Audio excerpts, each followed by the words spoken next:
Au cours de la dernière année, l'entreprise québécoise Megabrands, qui fabrique des jouets en plastique, a investi 10 millions de dollars pour améliorer la productivité à son usine montréalaise. Ces investissements se sont traduits par l'achat de divers équipements, dont 8 nouvelles presses pour former des blocs, 3 lignes de comptage automatisées et un robot capable d'intégrer des étiquettes à même le plastique de coffre. Soit on continue à travailler avec la Chine, où on produit à ce moment-là à peu près 80 de nos jouets, ce qui veut dire plus d'employés, plus d'usines, beaucoup plus de monde, ou on décide d'investir en technologie et en innovation et ramener les produits à Montréal. C'est ce qu'on a fait. Ramener les produits à Montréal, ce que ça nous oblige à faire, c'est de travailler beaucoup au niveau de la technologie. Par exemple, dans une presse de moules pour obtenir des blocs en Chine, on peut obtenir peut-être 8 blocs. À Montréal, on a développé des moules à haute technologie, haute précision. On est capable d'en avoir 64. Donc, avec la même énergie, on réussit à avoir beaucoup plus de pièces. Ça demande plus de recherche, ça demande plus de travail, mais à la fin, c'est payant. C'est payant parce que les nouvelles presses peuvent fonctionner plus rapidement, consomment moins d'énergie et ont permis de diminuer la quantité de plastique nécessaire. 40 d'économie au niveau électricité, 35 d'économie au niveau vitesse d'injection. On est capable de mettre des parois au niveau de nos blocs plus minces. Une fois les pièces produites, il faut les compter.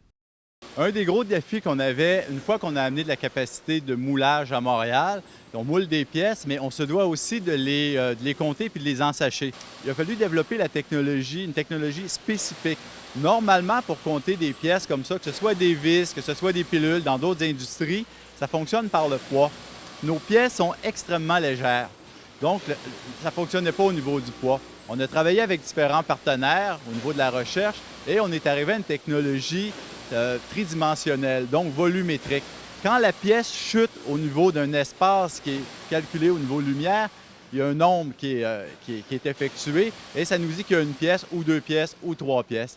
Sans ces 3 lignes automatisées, il aurait été impossible de rivaliser avec la Chine, où l'on peut dédier une armée de travailleurs au comptage manuel.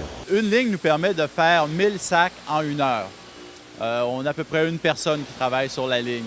Si on n'avait pas cet équipement-là, on aurait besoin de 120 personnes pour faire le même nombre de sacs.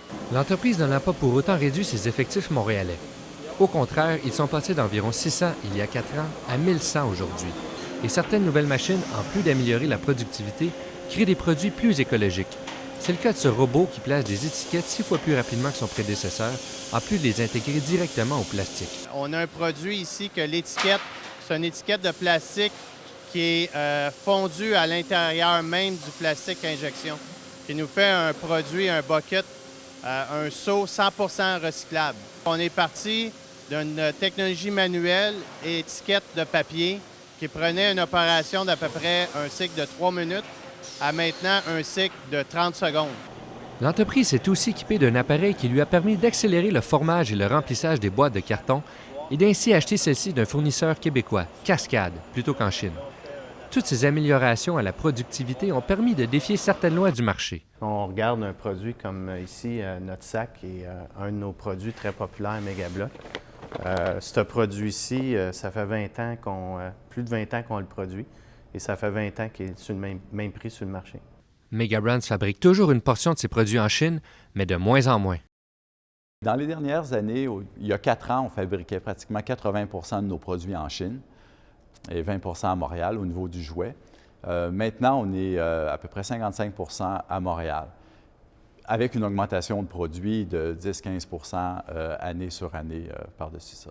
Donc, on a ramené beaucoup à Montréal, puis c'est l'intention pour le futur aussi d'être capable de ramener de plus en plus et d'effectuer les investissements qui sont nécessaires.